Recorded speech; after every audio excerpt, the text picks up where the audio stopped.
Another question we like to ask is, does innovation occur by chance, or is it a process? Okay? If it's by chance, there's really nothing you can do about it. But if it's a process, what are the process? What are the things that one can do to be more innovative? How can we increase our chances and increase our ability to be successful in our innovation process? Now, there are things that we can actually do to increase our ability to innovate. The things we can do is, the first thing is what I would call, just be inquisitive. Ask questions. This is a very childlike quality most of us will probably, don't think much about. But if you have a little kid around your house, they're always asking questions that you would probably, most of us would probably think is too obvious. But they ask the questions because they're curious, they're inquisitive, they want to know more. So have an attitude whereby you ask questions even of the obvious.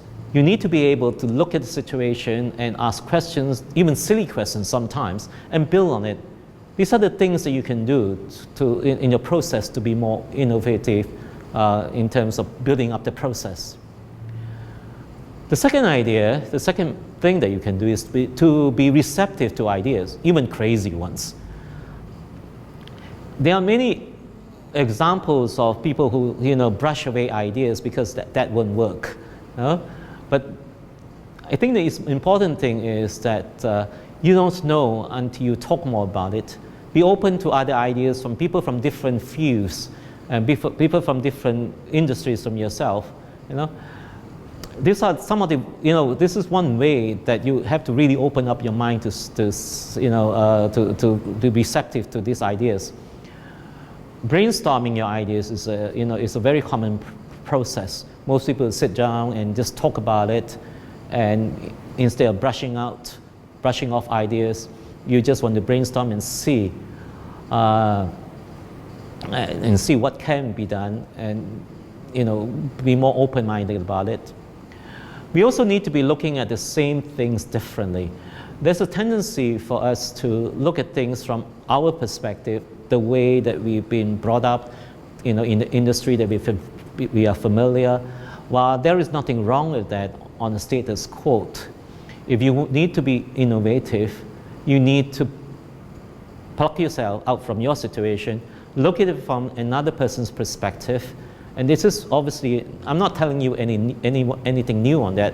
This has been said many times, but consider how you could do that. There are many companies that will bring CEOs or leaderships from another industry, from another company, just to bring in new perspective so that they can move ahead with something more innovative, and to have new ideas. We talk about companies having fresh ideas, fresh people, fresh resources coming in. This is the whole team behind bringing people to look at your existing business from a different perspective. Practical approaches.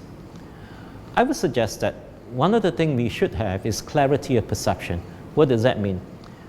Clarity of perception is that we must see things as they are, not from the perspective of I believe this or I believe that, because if you believe in something, you basically close up your boundary and say, if I believe in that, that's it.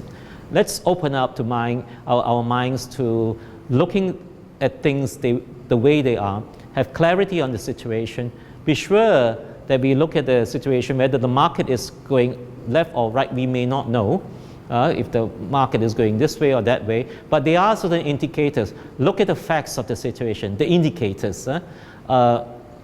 It's okay to consider the speculation of a market or the business, but have clarity on your business. What is making it? What is not making it? What is successful? What is not successful? What are the challenges you have and the resources you have? Have a clear perception of the industry that you're in. The next thing is, we just have to do the right thing. Doing the right thing helps if you have clarity of perception. I think one example of clarity perception is this. You can't just cross the road and close your eyes and say, I'm confident, I can cross this road with no problem. Close your eyes and cross the road. Chances are you get knocked down by a car. Clarity of perception is that before you cross the road, you have to look left and right. You have to look at the traffic flow. You have to look at how fast the cars are going. You have to look at how far you are from the other end of the road. You have to have clarity on the situation before you start crossing. And do the right thing is basically, while it's okay to cross the road if the traffic is heavy, when the traffic is at a standstill, it's okay when the cars are not moving too fast, but it's not okay if the cars are really coming at, on the highway at a very high speed. Do the right thing, maybe looking for overhead bridge where you can walk over, or looking for a pedestrian crossing, or when traffic's at a standstill, then you're doing the right thing to make sure you increase your chance of survival to cross the road. The next thing, I've said this many times before, is to be inclusive. Inclusiveness is basically the consciousness to be able to look at things from your customer's point of view, from your family point of view. Whatever you give to them, make sure you put yourself on the other side and say, okay, what am I receiving? What is your customer receiving? Put yourself in the situation of customers. Do I need this? Do I want this? Will I pay this? At the same time, do your survey. Talk to other people. What you like may not be what other people like. I was, at a business seminar once, and someone was, had a restaurant selling Thai food, traditional food anyway. And then he tells me that, my business is not doing very well, but the guy across the street is doing much more better, okay? And I asked him what kind of food. No, I do my home cooked food, that my grandmother's recipe been giving, has been doing, and it's a very special food that I do, I have a lot of work, I put a lot of love into it and so on. But the other guy is selling everything under the sun, but his business is better than mine. And I said to him, have you considered this? That the other guy is doing much more better because he's cooking food that the public wants, the customer wants, whereas you are cooking food that you want.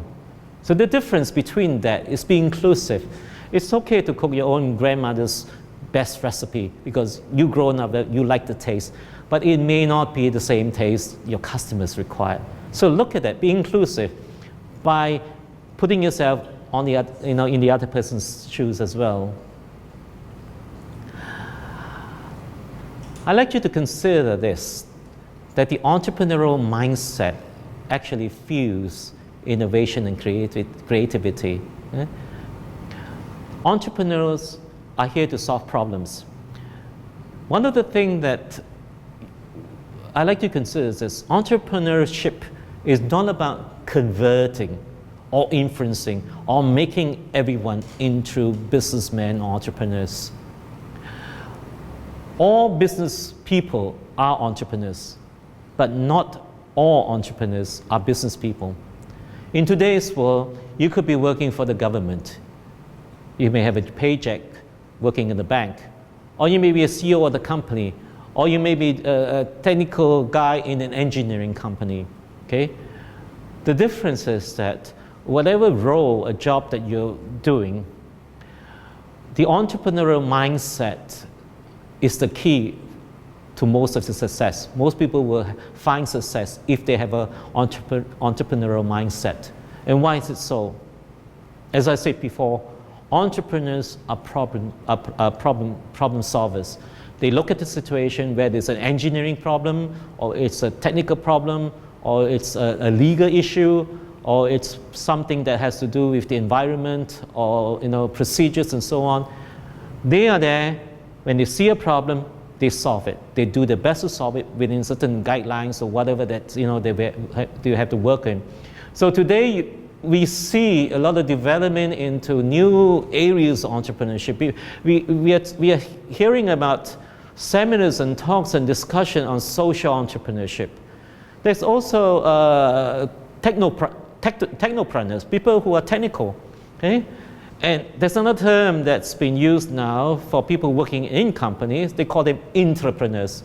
If you think about it, in a large company where you have hundreds, thousands, or even maybe tens of thousands of employees, who are the people who actually get promoted to be in a place of responsibility, to be in the position to drive the company or the divisions and so on? These are the individuals who have developed entrepreneurial mindsets.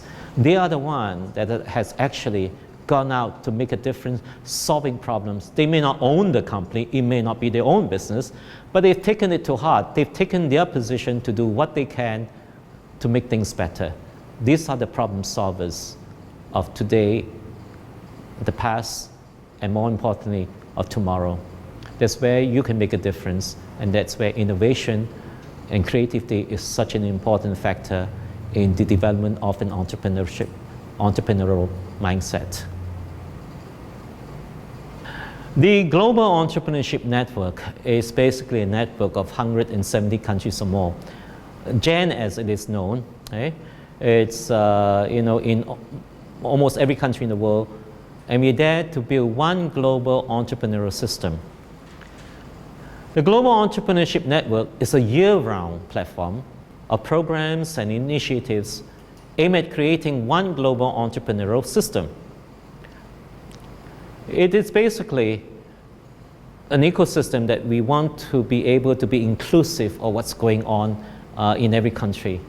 GEN helps people in over 170 countries to unleash their ideas and to turn them into promising new ventures, creating jobs, accelerating innovation, and strengthening economic stability around the world. And it operates in all types of economies and culture, from developed nations to underdeveloped nations. We have partners in each country to work together to build one global entrepreneurial ecosystem, to make entrepreneurship accessible to everyone, to give opportunities to everyone who has a new idea, innovation, and creative situation where they could further develop and build a business upon. If you look at the GEN universe in over 170 countries, there are 4 factors we look at. First of all, we look at celebrating entrepreneurship in the way that we can inspire young people about what entrepreneurship is about. So we do it by celebrating it with an event called the Global Entrepreneurship Week, which happens in over 170 countries around the world. It happens every 3rd week of November, where we encourage all our partners, governments and agencies, institutions and organizations to celebrate entrepreneurship with an activity, an event, or a program which actually inspire people to talk about entrepreneurship, talk about solving and how they can move ahead. The other component that comes into this is that we look into how we can develop understanding of entrepreneurship about. We have research programs and policy debates and discussion on how we can develop entrepreneurship to nurture a much more wider understanding and the deeper development on the understanding of entrepreneurship. Then we have a lot of support programs. We have competitions, we have activities, we have all kinds of programs that's happening in different parts of the world in terms of entrepreneurship activities and resources that we can basically work with. So GEN countries can work with each other bilaterally or multilaterally to develop programs, to exchange programs, and basically make the world a smaller place by getting everyone together to work together to create new opportunities. And the next thing we do is we connect people. We have a couple of international events like the Global Entrepreneurship Congress, or GEC, which happens once a year in April. And what we do is we get all the leaders from the different parts of the world with ministerial meetings and so on to come and engage themselves into meetings, activities, sandbox discussion, workshops and so on, and how we can make the world a better place. We also have the Startup Nations Summit, where we look into discussion into the development of policies and startups and so on. And we also involved with the Global Entrepreneurship Summit that happens once a year that's supported by the White House. Again, this is another international event whereby leaders, thought leaders in the world come together and we talk about and discuss and we put together programs on how we can move forward. So the GEN Network is a not-for-profit organization that operates in 170 countries. And here in Thailand, we've been here since 2011. We have been working with the Thai agencies and institutions and so on, and with the Office of SME Promotion. And we hope to create more collaboration and more joint venture and cooperation with different bodies and different agencies in Thailand to bring entrepreneurial practices and programs in connection closer together so that we can build a much more sustainable, creative, innovative community in Thailand. I would like to, show my appreciation to all the coaches and all the mentors out there for your contribution to what you're doing for the community here in Thailand. It is so important that we all play our part to nurture and to provide the opportunities to the new generation. We are living in a world of change. There's so much change going on now, so much transformation, so much opportunity, as well as a lot of fears. Fears because people do not understand what's coming. They are not able to adapt because they're not trained to adapt to the situation. And this is where each of you come in.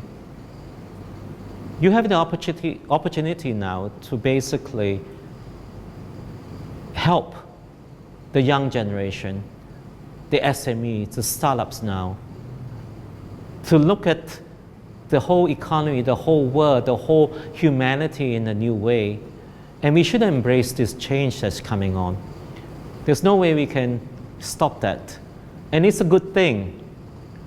So with GEN, with the Global Entrepreneurship Network, we are not talking about creating a network creating businesses for the sake of creating businesses. We're talking about a network that is actually there to provide a platform to allow change to move in a way that will actually make the world a better place. That's why the quote, that the world needs more entrepreneurs. Entrepreneurship has now evolved in a way that the world is finding it, looking towards leadership who are entrepreneurs. Leadership has started evolving in the sense that people are seeing entrepreneurs of today to be the next leaders of tomorrow. This is a heavy responsibility for all of us. We need to be able to nurture and encourage more responsible entrepreneurs. They are not just there for the sake of making money. We should make money, we should create business and so on, but more important, we should make it in a way that actually benefits the well-being of our community and society. This is the core message that I like to bring across, that well-being and inclusiveness should be the key drivers to how we build the next generation of entrepreneurs. There will be a lot of challenges as this digital transformation comes in, aging population, the changing of social fabric, because it's not something clear that we can say this is going to happen or that's going to happen. It's the whole dynamic, interaction of things, and they change very fast. As long as we are aware of these changes, as long as we are aware of what we can do and set our intentions right, there are certain core factors that will always remain. And the well-being of society and community and the creation of wealth will always be a very important part of making a better society for all of us. So I salute every one of you as coach and mentors to do what you can and do your part in helping to make a difference as in entrepreneurship that matters. Thank you.